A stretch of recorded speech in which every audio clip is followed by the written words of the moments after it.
Bienvenidos nuevamente a Expedición Grosjean, el podcast. Soy Sergio Grosjean y en esta ocasión pues nos visita nuevamente nuestro amigo, maestro Carlos Evia Cervantes, quien nos hablará un poco acerca de los mitos y leyendas pues aquí de nuestra región, de la zona maya de Yucatán, de todos estos seres del inframundo y de todas partes. Hola Carlos, muchas gracias por aceptar la invitación.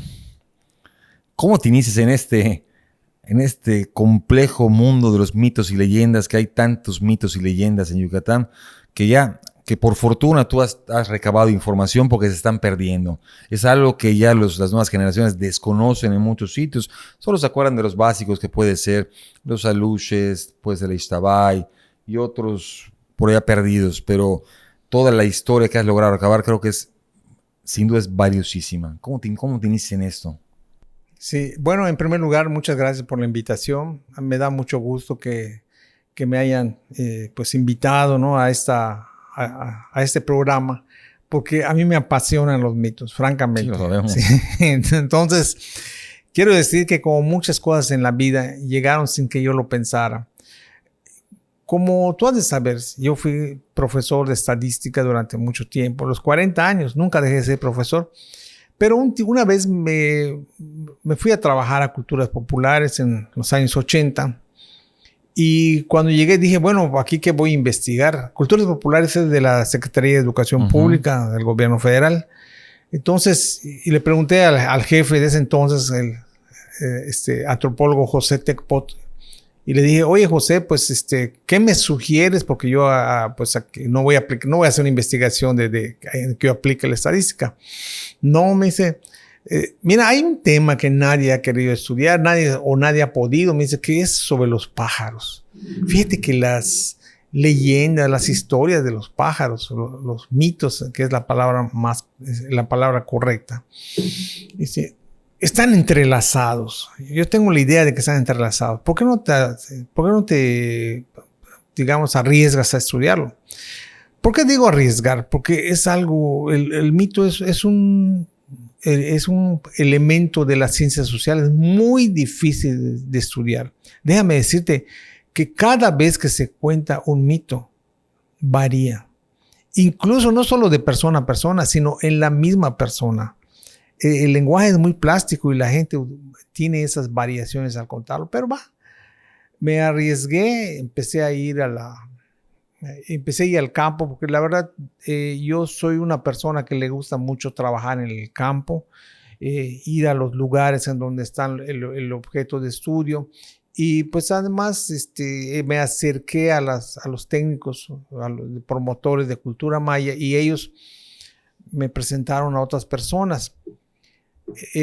Pues iba yo con ese objetivo, los mitos sobre las aves de Yucatán. Ese era el propósito. Y sí, efectivamente, pero no faltó, hubo más de un informante que le decía yo, mire, yo tengo interés por los mitos sobre las aves, y de pronto me empezaban a platicar de otros mitos que yo no esperaba, que yo ni sabía su existencia. Por ejemplo, el mito del Atzucán, allí en Maní, don Alfonso Santamaría me lo dijo por primera vez. No, es que las cuevas están cuidadas y resguardadas por una serpiente gigantesca que es tan grande que su cabeza es como de un caballo. Con su crin, ¿no? Sí, tiene su crin. De hecho, le llaman la serpiente de las crines. Entonces, en ese momento yo me sentí un poco desconcertado, porque yo lo que yo quería es que me contara la historia del tol, la historia del colibrí, la historia de este pájaro y del otro. Pero sí me lo contaban, pero entre casi todos los mitos. Entonces, así fue. Bueno, de todas maneras, sí tuve ¿cómo te digo? La disciplina, la metodología para recabar los de mitos. Entonces, en ese tiempo, en el 1983, hice mi segundo libro, que es el mito sobre las aves de Yucatán. Mi primer libro fue el libro de estadística que tú conoces. Sí. Me tocó sufrir con él. Entonces, este libro, hoy día me da pena verlo, te lo digo sinceramente, tiene muchos errores, pero estamos hablando de 1983. Claro, Era muy difícil, no tenía yo la formación que ahora afortunadamente tengo un poquito más. Entonces, pasó el tiempo, ¿verdad? Y cuando hubo chance, estudié la maestría y alguien me sugirió del mito de la serpiente Tzukam. Entonces ahí sí me empleé a fondo. Ya no busqué una colección de mitos, sino busqué un solo mito y ya vino bajo la dirección de un profesor de la Facultad de Antropología. Bueno, pues yo hice un marco teórico, los antecedentes, estudio de comunidad, las hipótesis, las conclusiones, ¿verdad? Toda la investigación formal. Y ese fue otro libro que se llamó La serpiente Tzukam. A ver, perdón que te interrumpa. Háblanos un poquito, la serpiente Tzukam es la guardiana de los cenotes, como nos has comentado. Háblanos un poquito más de serpiente, de dónde surge, por qué existe un animal de ese tipo que proteja a una cueva. Sí. Es que en realidad la serpiente tiene un simbolismo muy importante en todo el mundo. Lo conversamos un rato. Es todo el mundo. Entonces, la serpiente simboliza la tierra o el agua. Es un elemento terrestre, ¿sí? Entonces, por eso y también puede simbolizar a un pueblo que vive en un lugar determinado durante mucho tiempo. Tiene una cantidad de significados, pero que se le va a dar forma de acuerdo con la investigación y de acuerdo con los contextos que estemos estudiando. Entonces, yo empecé a estudiar esto de la serpiente Tzukam porque como iba mucho a las cuevas, pues muchos de los guías manejaban versiones, ¿verdad? Entonces, y me contaban que un señor se acercó a buscar agua en un cenote y de pronto vio que estaba burbujeando el agua. Dice, esa es la serpiente Tzukam. Entonces, aquí la metodología ya fue un poquito más sofisticada que la de los pájaros. Yo lo que hice fue grabar las versiones, transcribirlas. Grabamos 128 mitos y versiones, entre versiones y mitos. ¿De la Tzukam? No, de varias. Entonces, seleccionamos 27 de la Tzukam y fue las que analizamos. Dejamos algunas. O sea, 27 versiones diferentes de la Tzukam. De la Tzukam, sí. Y en diferentes partes del estado. Sí, en diferentes. Además, déjame decirte que una investigación seria tiene que reconocer la aportación de los que trabajaron anteriormente. La aportación de los recopiladores vernáculos, como es aquí en Yucatán, tenemos por ejemplo a Roldán Peniche, que es uno de ellos. Maestro de maestros. A Roberto López Méndez. Y a Narciso Sousa Novelo y otros. Bueno, hubo que hacer una revisión bibliográfica, quienes ya habían hablado. Pero ellos no interpretan. Recopilan, pero no interpretan. Y había que reconocer también a los mitólogos que sí hicieron análisis, pero que no trabajaron la Tzukam, pero sí. Entonces, el caso, Michel Bocara, un francés con el que fue... Bueno, tuvo mucho tiempo en Tavi trabajando. Mi profesor, me ayudó mucho. Él estuvo en Tavi trabajando mucho tiempo, ¿no? Sí, estuve en Yucatán trabajando mucho tiempo. Y reconocer, digamos, otros teóricos como Alfredo López Austin, ¿sí? Y también tuve la oportunidad de trabajar y discutir algunos temas con Ana Patricia Martínez Cuchim, una excelente recopiladora de datos y también que analizó algunos, ¿no? Desde el punto de vista lingüístico. Entonces ya con todo eso, ¿verdad? Pues se armó la tesis, ¿no? Y entonces ya pudimos sustentar por qué la serpiente tiene ese simbolismo. Sin embargo, no fue tan fácil porque de pronto salió una versión que decía, cuando la serpiente queda vieja, le salen alas y vuela hacia el mar. Ave María, ¿qué es eso? Entonces yo fui con personas, con antropólogos de aquí locales. Oye, fíjate que tengo este problema. Además decían, el 22 de septiembre, el 22 de septiembre sale la serpiente, vuela y se va al mar. Entonces yo pues me dio mucho trabajo.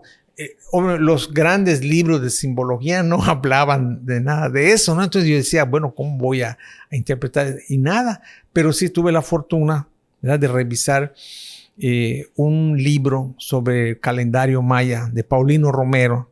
Entonces ahí vi mes por mes, leí lo que significaba cada uno. Y luego me di cuenta que había un mes que iba de septiembre, de inicios de septiembre, a mediados de octubre. Acordémonos que los mayas tenían sus meses en 20 días. Entonces, el 22 quedaba en el centro. y decía así, ¿qué sucede en esta etapa? Las lluvias, empiezan a amainar las lluvias. Entonces ya lo capté. Se va la serpiente, se van las lluvias. Pero había otro elemento que había que explicar. ¿Por qué le salen alas? Porque cuando la serpiente no tiene alas es un elemento terrestre, pero si le salen alas es un elemento celeste. Por eso nosotros reconocemos a un hombre común de un ángel. Sí, porque el ángel tiene alas. Tú ves a un hombre con alas, dices, ese es un ángel. Bueno, pintado, ¿no? Porque en la realidad no lo vas a ver, ¿no? Entonces, de esa manera, el simbolismo me fue resolviendo estos problemas. Y hay mucho más, ¿no? Se presentaron muchas más dificultades, pero afortunadamente las pudimos aclarar. La tesis se convirtió en libro gracias al apoyo de los directivos de la facultad. Entonces, pues ahí está, lo editó la Universidad Autónoma de Yucatán. Debo decir también que otra fuente de aprendizaje fueron precisamente mis propios alumnos. Y eso yo lo reconozco, yo le debo mucho a todos mis alumnos, porque de las 15 tesis que yo asesoré, 7 fueron de mitología. Entonces, ¿qué pasa cuando el alumno dice, oye, yo quiero estudiar tal cosa, ¿no? Tenemos un caso para poner de ejemplo, de los cenotes vivos. Son cenotes que cuando una persona se acerca, el agua empieza a hacer como un remolino y se puede tragar a la persona. Entonces, eso pasó en Suma, exactamente en el cenote Nabuy. Entonces la gente decía, ten cuidado cuando vayas al cenote Nabuy porque te puede tragar. Entonces fue una alumna, Amada Rubio. Ella fue lo que estudió y explicó todo, ¿verdad? Entonces, te voy a decir que me dio un poco de angustia porque yo no tenía una hipótesis de qué podía significar ese remolino que traga a la gente. Pero luego se pudo explicar porque había una connotación muy importante en que la gente contaba eso como para que los jóvenes respeten la cultura, respeten lo establecido, respeten las fuentes naturales de agua y respeten las tradiciones. Entonces el problema se resolvió con esa hipótesis que luego pues como es en ciencias sociales, se comprueba con una lógica, ¿verdad? Pero hay una crónica que tú narras, creo que aquí en el cenote de Chenjano, en el cenote de Chenján en Sitia. Hay una que tú narras, ¿no? Una historia que narras en tu libro de cómo... Sí, porque realmente el mito sucede en muchos lugares, ¿verdad? Es como la serpiente, igualmente, como decíamos de la serpiente. Yo le pregunté un día a una persona, oye, ¿y hay una serpiente en cada cenote?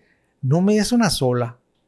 Entonces eso me llevó a un concepto religioso que nosotros debemos acordarnos. La omnipresencia de la deidad. ¿Y en qué consiste esa omnipresencia? ¿Para qué sirve? La deidad está en todas partes. Así como nosotros aprendimos, los que pasamos por la enseñanza católica u otras enseñanzas cristianas, que nos decían que Dios está en el cielo, en la tierra y en todo lugar, pues así la serpiente Tzucán está en todos los cenotes, cuidando el agua. De tal manera que puede ver si una persona comete una falta, entonces esa persona no va a cometer la falta porque se siente vigilada. ¿Sí? Okay. Entonces es un regulador social. ¿Sí? Entonces, bueno, y el mito del remolino que se forma de las aguas vivas, así se llama en realidad el mito, sirve igual para el respeto a la sociedad, a lo establecido, a las fuentes de agua. También me desconcerté cuando estudié un mito. Bueno, estudió un alumno un mito, pero yo no sabía. Igual al principio me dio mucho trabajo entenderlo. Nos hablan de la serpiente Chayilcam. Chayilcam. Que es la serpiente que se acerca a la mujer que está amamantando a su hijo pequeño recién nacido. Viene de noche o cuando no está el marido, se acerca y le empieza a chupar la leche del pecho y con la cola se lo pone en su boca para distraerlo, ¿no? Bien, entonces, ¿qué es lo que tenemos ahí? Y decíamos, ¿por qué si la serpiente es un ser respetado y pues sí, respetado y muy querido, por qué en este caso está haciendo el mal? no lo entendíamos, pero gracias a la recopilación de otras versiones y a la etnografía que se hace de un lugar y que vale para muchos otros lugares, entendimos algo, que la serpiente estaba como llamando la atención a las personas, a las señoras que acababan de dar a luz, para que tuvieran mucho cuidado, para que no salieran, para que no se despegaran, para que estén pendientes siempre del recién nacido. Y volviendo a lo que yo te decía de que tenemos que apegar nuestras hipótesis a variables firmes, en este caso la supervivencia, porque cuando el niño está pequeño, está recién nacido, es el ser más vulnerable que puede haber.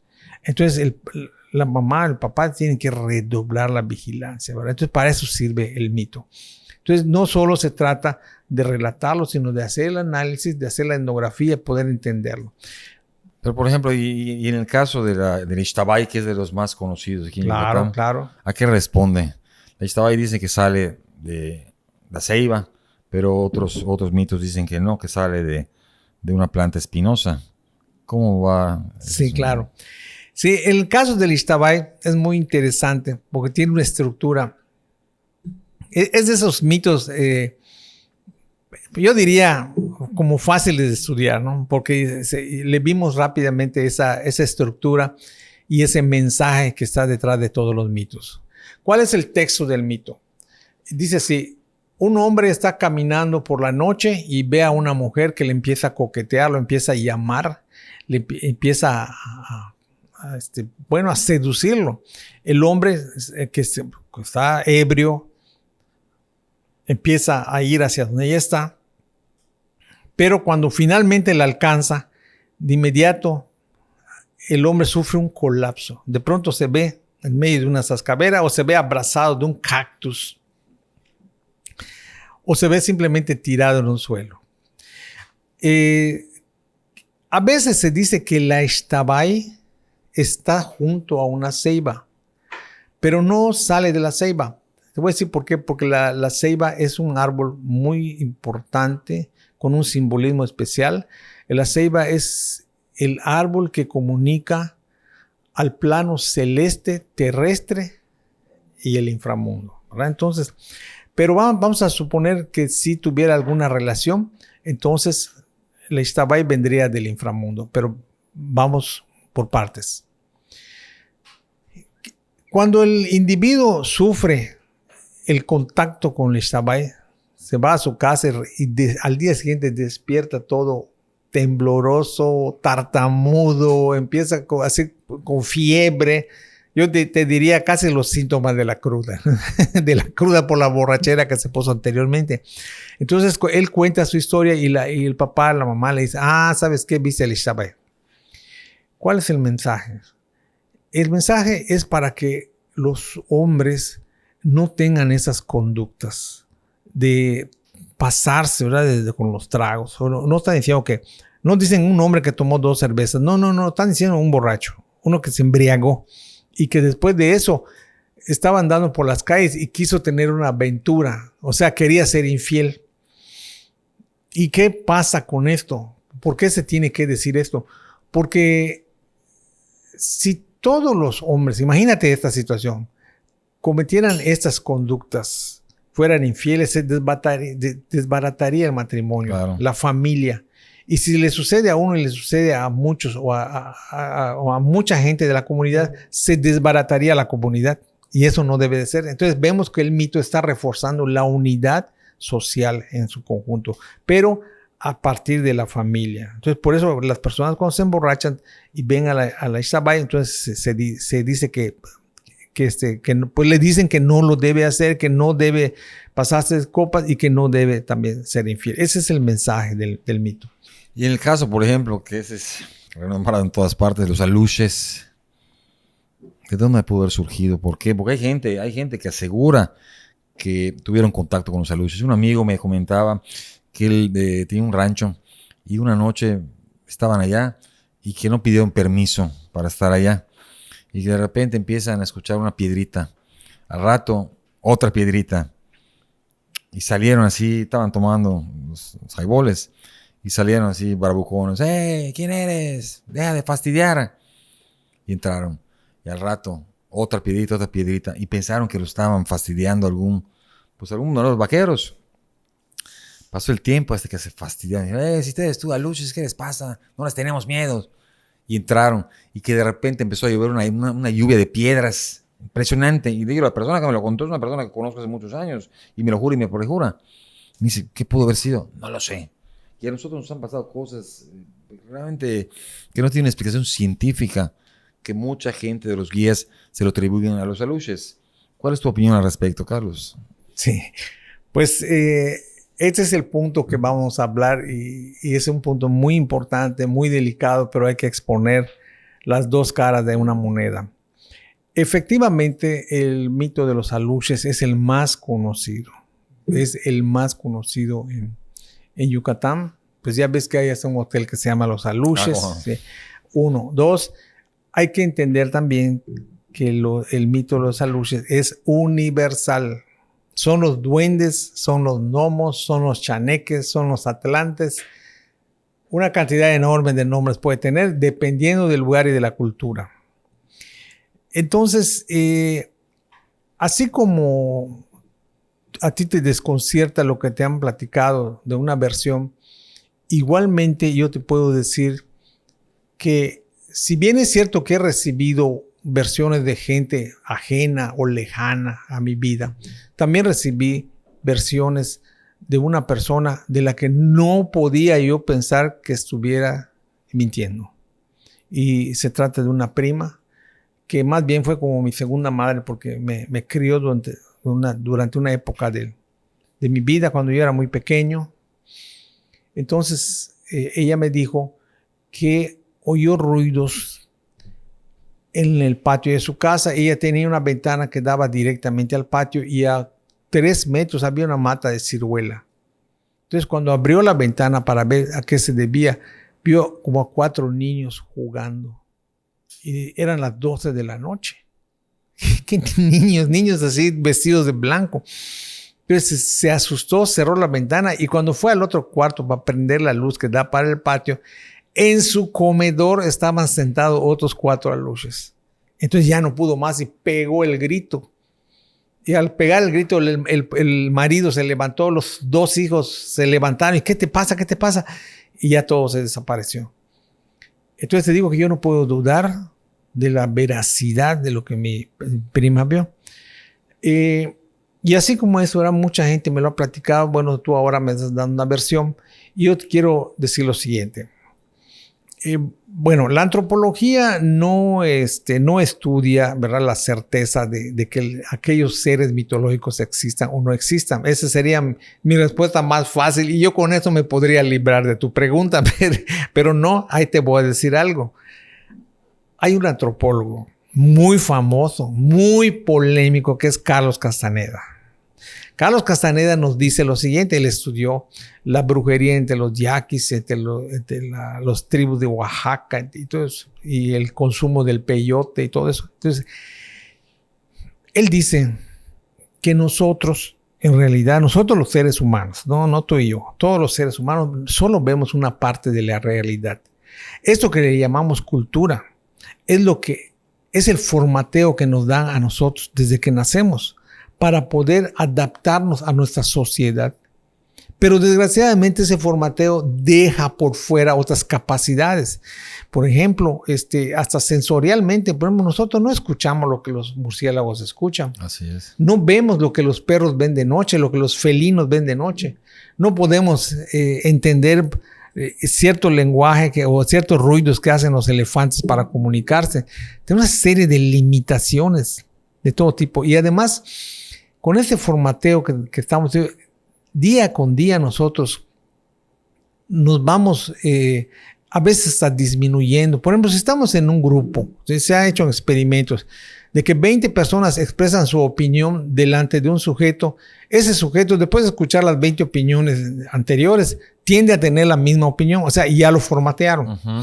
Y así, entonces, pero al no ver la realidad, hay formas de materia más sublimes, podríamos decir. Permíteme. formas de materia que nosotros no podemos ver ni escuchar. Perdón. Pero sí, hay personas que sí pueden ver esas formas, ¿no? Entonces, ¿qué tenemos? Con ciertos estímulos mentales, como lo usaron los indígenas, los yaquis, sí pueden acceder a esas realidades. Pero no todos. Hay quienes sí pueden, hay chamanes que pueden tener esas visiones y hay otro grueso de la gente que no lo puede tener. Entonces, yo no me atrevo, ¿sí?, a negar que la existencia de esos seres, porque estaría como faltando al respeto de las personas que dicen que sí lo vieron, ¿sí? Y tampoco, pues, bueno, no me toca convalidar tampoco su existencia, pues, porque mi objetivo central es ver el efecto social de los mitos, cuáles son los mensajes de los mitos, qué están haciendo los mitos en las sociedades de acuerdo con la tradición oral. La tradición oral es el conjunto de, ahora sí, mitos, cuentos, leyendas, adivinanzas, canciones, todo eso constituye la tradición oral que nos permiten asimilar la cultura de nuestros ancestros y luego nosotros funcionar de acuerdo a la sociedad en que estamos viviendo. Si estas formas sutiles de existencia están presentes o no, pues ya sería otro caso, ¿verdad? Con eso termino. Y en lo personal, ¿tú has tenido alguna experiencia propia? Tú que viajas a esos lugares donde pues hay algún tipo de energía seguramente, como es las cuevas. ¿Has tenido alguna experiencia directa? Nosotros nos ha sucedido algo que tiene que ver, cierto, con esto. Cuando tuvimos un proyecto en el año 2001, el proyecto de Misterios de Yucatán, ¿te acuerdas? El documental. Sucedió algo interesante. De repente se empezaban a perder las cosas. Cada noche se perdían las cosas. Al día siguiente empezaban a buscar y aparecían movidas del lugar. Ya no estaba una cámara acá, un lente acá, los zapatos de uno por acá. Y así se empezaban a perder cosas. Pasaron los días y se comienza a sentir un pequeño estrés entre la gente porque pensaron que algunos estaban jugando bromas. Entonces decidimos solicitarle al alcalde de aquel momento pues vigilancia policíaca, pues que cerca en el área, porque pensábamos que, sobre todo los extranjeros, pensaban que los niños pues que estaban del pueblo iban a jugarnos bromas. Y nada, y continuó. Y así seguimos durante días, hasta que don Elmer Echeverría, nuestro pues, gurú, nuestro guía de cenotes, dijo: son los aluches, hay que traer al MEM y que haga una ceremonia. Todo lo tomaron, incluso hasta yo, como pues, una vacilada en ese momento, que yo no había vivido una experiencia de estas, una experiencia pues tipo paranormal. Pasaron los días hasta que dijimos, bueno, pues vamos a tomar la palabra de don Elmer, que venga el MEM. No se me olvida el MEM, don Sebastián, que era el MEM de Cusamá, falleció hace unos años. Pues fue el MEM, hizo una ceremonia y se acabó el problema. Se dejaron de perder cosas. Incluso pasaron cosas impresionantes. Se echaron a perder 3 winch, cosa que nunca nos pasa. En 4 días tuvo que traer uno en un barco. Fue una fiesta poder acabar ese proyecto. Y gracias a la intervención del MEM, se acabó todo. Entonces, muchos me preguntan, Moni, ¿qué explicación le das a eso? No lo sé. Claro. No sé qué decirte. Mira, esta vivencia que me estás platicando, fíjate que me recuerda otra que está documentada, ¿eh? Está en cuadernos, en libros. Cuando vino la misión española de la Universidad Complutense en 1986, ahí estaba Juan Luis Bonoro, ¿no? En Oxquintoc. Bueno. Ellos llegaron, se instalaron, empezaron a tratar de trabajar y dicen que todo les fallaba, la brújula, que todo lo que servía para medir fallaba, las cámaras, todo. ¿Qué está pasando? ¿Qué está pasando? Entonces, pues como estaban trabajando con gente del campo que les estaba limpiando de ahí el terreno, la hierba y todo eso, entonces dijeron, son los aluches. Fueron por un MEM, hizo la ceremonia. La ceremonia se llama Hetzlum, es pedir permiso para trabajar. Entonces hicieron eso y afortunadamente ya no pasó a más. Bueno, en cuanto a una experiencia, podríamos llamarla paranormal, porque hasta hoy no le encuentro ni una explicación. yo acostumbraba a ir con mis alumnos a las grutas. Y con los más atrevidos nos reuníamos y nos íbamos de noche. Entonces, en una ocasión nos fuimos a la gruta de Iztaccumbichunam, Campeche. Entonces, llegué con un grupo de alumnos. Debo decir que aunque entre ellos había unos más o menos relajistas, ellos tenían mucho respeto cuando yo los invitaba, porque sabían ellos que si se portaban mal no los iba a volver a invitar. Los despachaba. Entonces llegamos a la palapa que está previa a la gruta, el parador que antecede a la gruta. Entonces, bueno, ¿y cómo vamos a dormir? Porque mañana vamos a entrar y bueno, pues vamos a acomodar aquí nuestras hamacas. Todos utilizaron los espacios libres. Creo que eran 2 palapas, por cierto. Y de ahí que 2 muchachos se fueron. Dicen, Carlos, ¿nos das permiso para acercarnos a la cueva? No vamos a... Cuidadito, vayan a entrar. No vamos a entrar. No. Nos vamos a quedar en la entrada nada más. Vamos a verla como es de noche. Ah, está bien. Vamos, que vayan. Y me quedé con el resto del grupo. Oye, Carlos, me dice una persona, ¿y esta gruta tiene algún relato? Sí, ¿cómo no? Entonces, solo voy a contar una de 3. Tiene 3 relatos. Uno de la época prehispánica, uno de la época colonial y uno del presente. El de la época prehispánica es el siguiente. Una princesa y un príncipe de tribus distintas y antagónicas se conocieron y se enamoraron. Lo voy a hacer sintéticamente, ¿verdad? Para que no nos lleve mucho tiempo. Entonces, pues veían que era difícil llevar a cabo su amor. Así que se pusieron de acuerdo y huyeron. Pero ya el papá sabía algo. El papá de la muchacha ya sabía algo. Entonces le dijo a sus guerreros que vayan detrás de la pared y que maten al muchacho y me traen a mi hija. Entonces la pareja huye y para esconderse se van a la gruta de Iztaccumbichunam. Entonces al llegar ahí le dijo el hombre, el novio a la muchacha, le dijo, ¿sabes qué? Tú escóndete en la cueva y yo voy a hacerle frente a los que vengan. Bueno, obviamente llegan los guerreros y lo matan a él, pero no encuentran a la muchacha. Se escondió también que no la pudieron encontrar. Y por eso se llama Iztaccumbichunam, que es la gruta de la mujer escondida.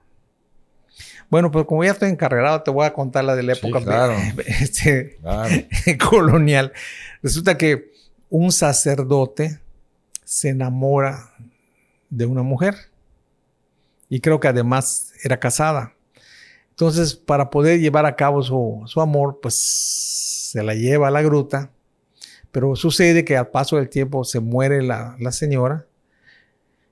Entonces el sacerdote con engaños lleva a un juez y a un sacerdote a la caverna, también de Iztaccumbichunam, estamos hablando de la misma caverna.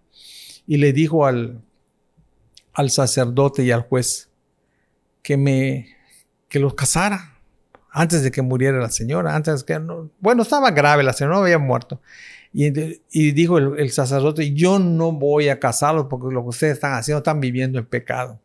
Y el juez, pues, cuando vio la situación, pues, preparó la huida. Entonces, el hombre, el galán, explotó una dinamita y se murieron todos, excepto el juez que logró salir y fue el que contó la historia. Entonces, por eso ahí se quedó la mujer escondida igual, ¿no? Entonces, es una mujer escondida. Y la tercera versión, que es la más sencillita, es de que una pareja va a la gruta de visita y que tenían una hija y de pronto la niña se escapa de las manos de la madre, corre hacia un lugar y no la vuelven a encontrar. Si tú te das cuenta, cada uno de los relatos corresponde a la época prehispánica, colonial y moderna. Entonces, eso es lo maravilloso del mito, que se genera y que toma las condiciones de cada contexto social, de cada época, de cada cultura. Entonces, ya que yo estaba platicando sobre esto en todos los casos se quedó la mujer escondida y decían que de noche salía y daba un grito fuerte, así que asustaba, ¿no? Entonces, mientras yo platicaba, de pronto vemos a aquellos 2 que no escucharon la historia, Venían corriendo, y estaban así asustados. ¿Y qué les pasó? Y le reclamaron a uno que era conocido por muy relajista, pero que había estado a mi lado todo el tiempo. Evaristo, ¿por qué hiciste eso? ¿Por qué nos asustaste? Oímos un grito horrible, seguro que tú fuiste. Maestro, me dice, mira que yo no grité. Me dice, no, claro que no. Entonces se asustaron más porque no sabían qué habían escuchado. Entonces cuando oyeron eso, se desocupaba una palapa, todos se agruparon así, se formaron, se pegaron todos así conmigo porque se estaban muriendo de miedo. Y estoy hablando de estudiantes entre 22 y 24 años, no estoy hablando de niños, estoy hablando de estudiantes, de personas grandes. Sí, universitarios. Sí. Entonces eso yo nunca supe pues quién gritó y por qué ellos, qué les asustó. Y luego tuve una experiencia que también no puedo explicar hasta la fecha. Era muy común que llegaran estudiantes extranjeros y me dijeran, oye, Carlos, ¿será que nos puedes llevar a la cueva de noche? Porque yo me quedaba a dormir en las cuevas. Yo soy fanático de las cuevas, ¿no? Entonces, vamos, en esta ocasión llegaron dos españolas que ya eran amigas mías. Incluso una de ellas estudiaba la maestría conmigo. Entonces,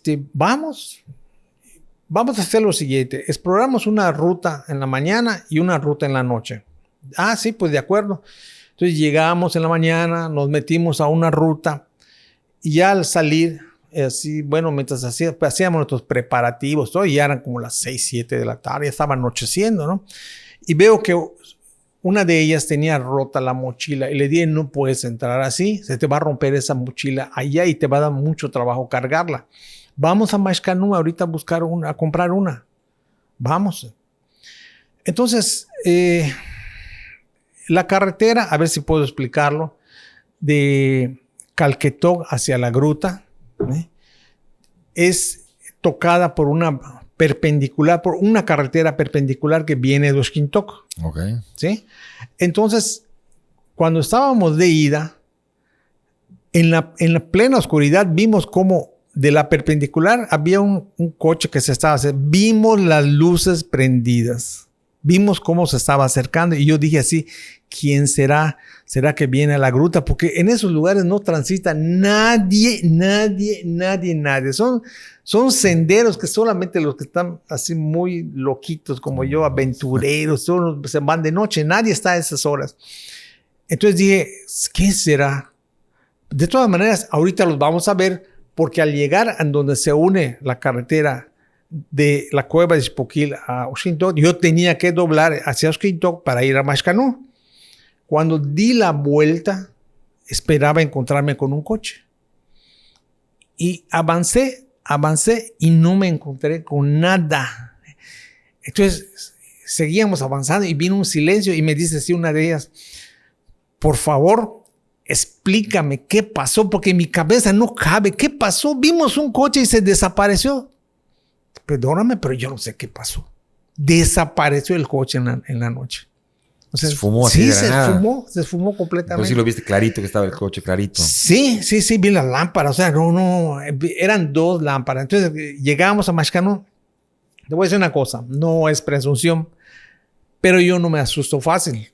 Yo quizá en ese momento debía haber dicho, ¿sabes qué? Mejor nos vamos a la casa. No. Llegamos a Mashcanú, compramos la mochila, compramos comida, regresamos a la gruta y pasamos otra vez por el punto y no había nada. Quiero decir que esa ruta, esa perpendicular, carretera perpendicular de Oxquintoc no tiene ninguna salida. No tiene ninguna salida. No tenía en ese momento. Ahorita sí ya tiene una salida.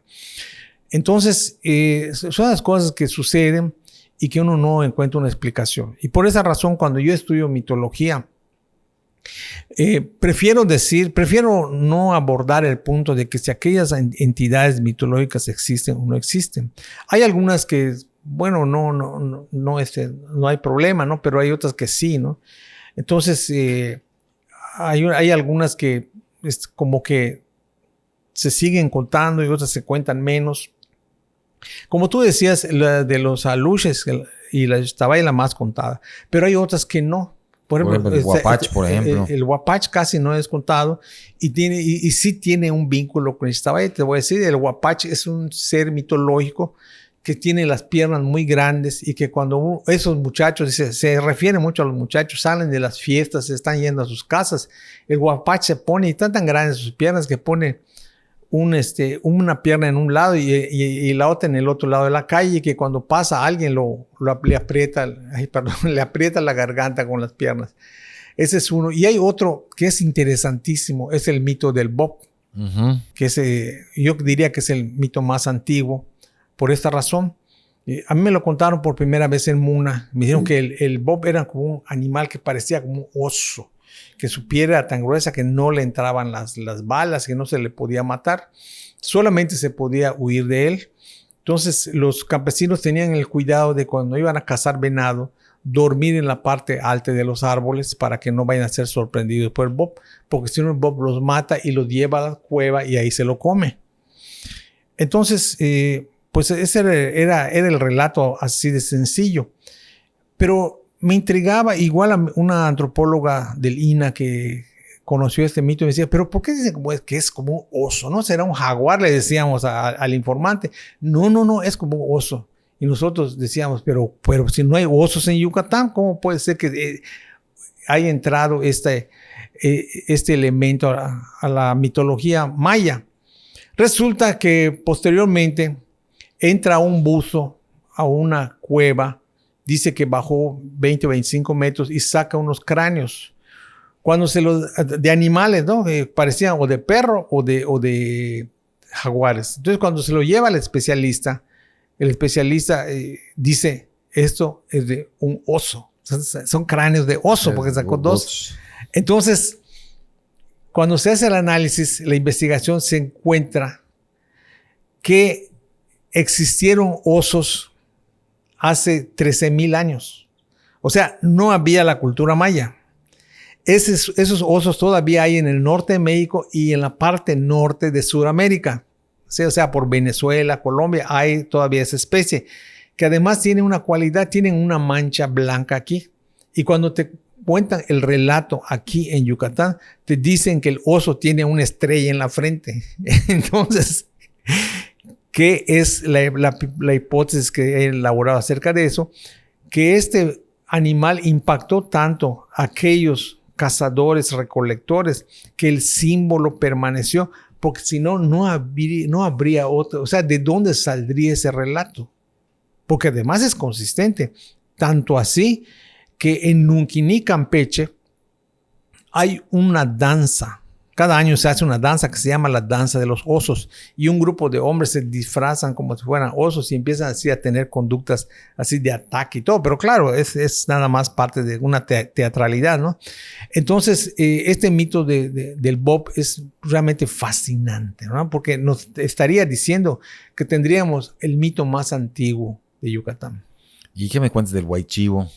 Entonces ahí va el caso del Huaychivo, que es otro muy, muy popular, el caso del Huaychivo. Si tú te das cuenta, hoy nos vamos a tardar un poco más. Ustedes me avisan cuando... ¿Qué pasa?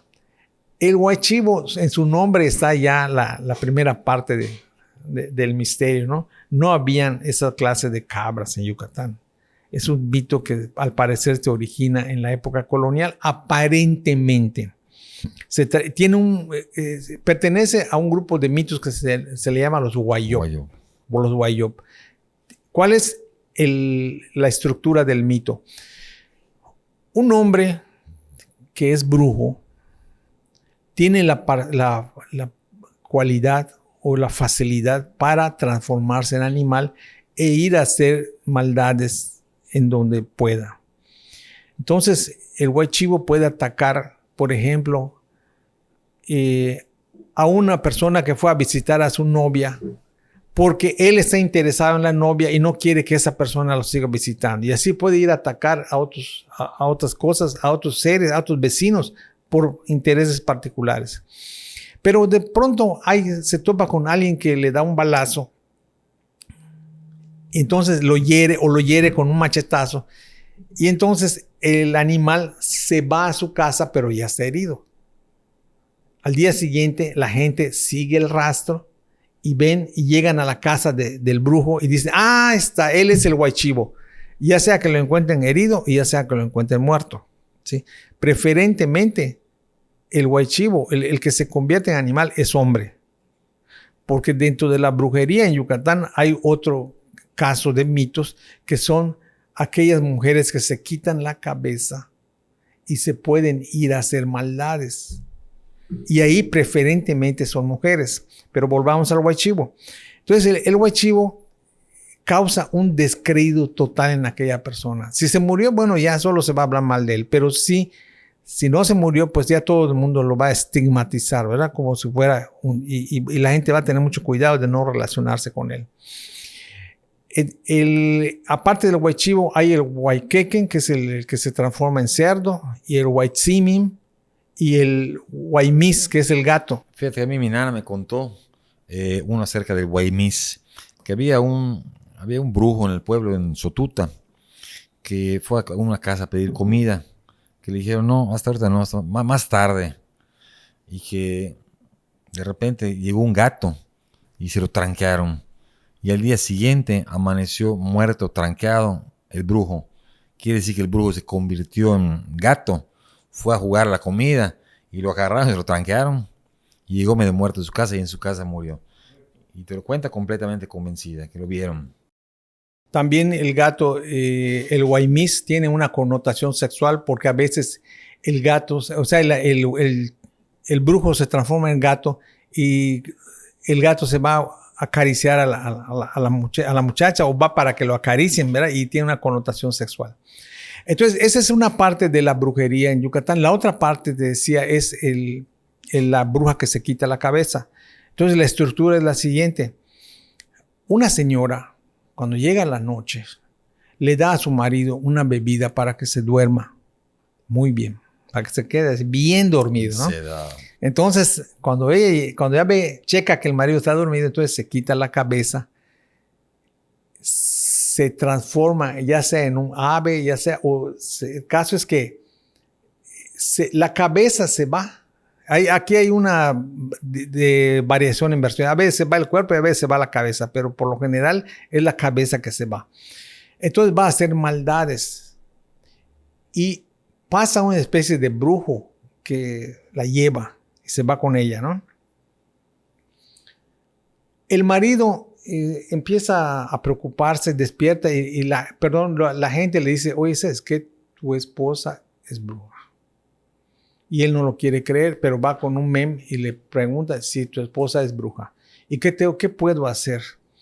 Lo que vas a hacer es que no te tomes eso que te duerme. Procura no tomarlo. Y cuando ella se vaya, vas a agarrar sal y se lo vas a poner en la parte de su cuello. Se lo vas a poner. Y así ella no va a poder pegar su cabeza.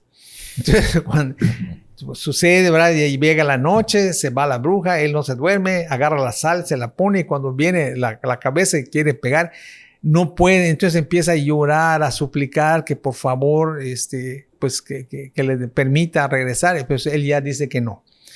¿Qué nos está indicando este